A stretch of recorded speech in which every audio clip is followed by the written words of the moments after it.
Hey there, I'm Demitri with the Demitri team, and in this video, we're going to talk about an assumable mortgage. What is it, and why should you care?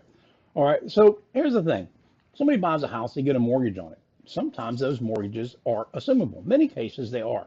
For instance, if that mortgage is a government-backed, it's a VA or an FHA, it's guaranteed. The government says you must allow that mortgage to be assumed. Now, you still got to qualify, just like you would for a regular mortgage. You still got to qualify. Why would it matter to you? Well, here's the reason.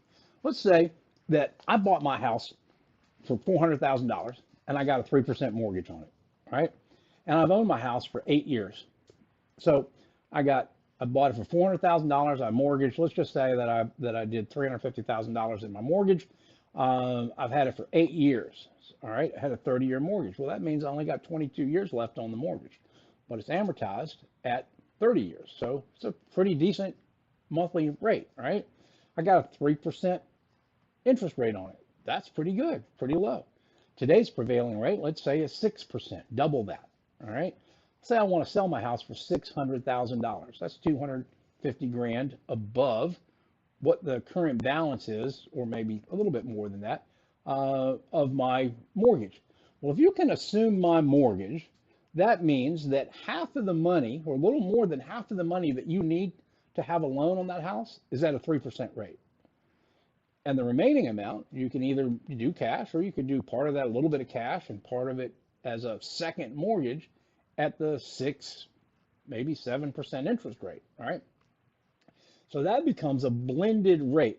So if I have half of it at 3%, and let's just say half of it at 6%, right? So that is if I brought it up in the middle, excuse me, especially if it was half and half, kind of easy to figure out, right? 6 and 3. Well, that's 9. Take 9 divided by 2. What do you got? You got 4.5. So basically, yes, I just bought a house at 4.5% interest rate because I have a 3% for half of the mortgage money, and I have 7%, or what I say, 6% for the other half of the mortgage. Put those two together. You had the proportional, because remember it was half and half. You take those interest rates and then take it by the proportions, and it is easy to figure out. And if you were to buy the house without that assumable mortgage, well, now you got mortgage, the whole amount is on the 6%, as opposed to having a blended rate of 4.5. So I think you can see the power of an assumable mortgage. That is really where it is. Now, I'm going to tell you this. Everybody's going to discourage you from having a assumable mortgage. The lender doesn't make any money off of the assumable part. And it's a lot of paperwork that's got to be done.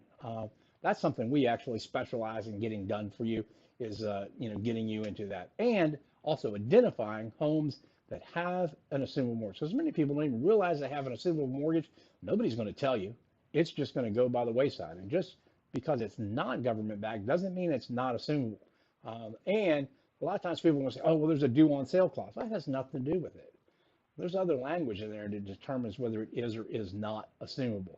So anyway, you want to get that opportunity to really take advantage, really lower your cost because you bought smart and you had a realtor that worked with you to get you an assumable mortgage loan. Reach out right here. We're the people for you. All right, I hope you have an awesome day.